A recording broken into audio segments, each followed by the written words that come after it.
So here is a question from Kaulik Manna from West Bengal, and the question he writes, I am a 10th grade student, and the question is, as we know resistance opposes electric current, then how the amount of current remains unchanged after passing through a resistor? That is the question. And so what it means that suppose you have a resistance, and there is a current, it is part of a circuit, so some current is going, and we say that the same current comes out of the resistance. So what he thinks is, because it is resistance, because it is opposing current, and therefore the current should have decreased. If this is I here, it should be less than I here. So that is what he thinks. Then how come it's the same? So let me give an analogy. Suppose I have a pipe, and then it is connected to some tap or something from where water comes in, goes into the pipe at some speed, say V1, and then water comes out at some speed, same speed V1. Okay? So whatever water is going here, the same water is coming out in the same time, speed is same.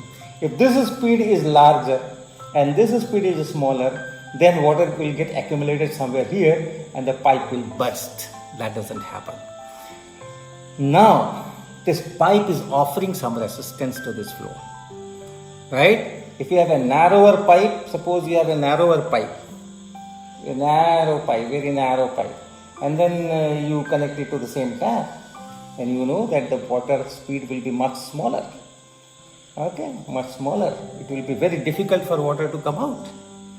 So the pipe is offering resistance. The narrower pipe offers larger resistance. The wider pipe offers smaller resistance.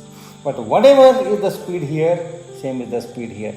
Whatever speed is here, same is the speed here. Although this V1 is greater than V2, offers resistance means the speed has decreased from here to here. Larger resistance here, smaller speed here.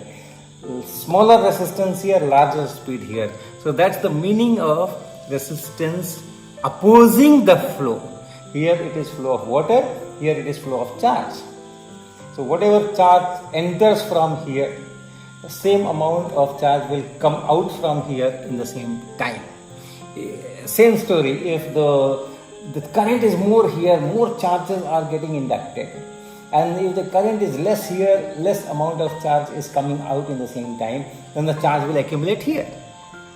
And that doesn't happen, that cannot happen. It's not a charge storing device here. It's not a tank here. You cannot store water here. Similarly, you cannot store charge here. Whatever charge you have to send, that same charge should come out in the same time. So that is how the current remains the same.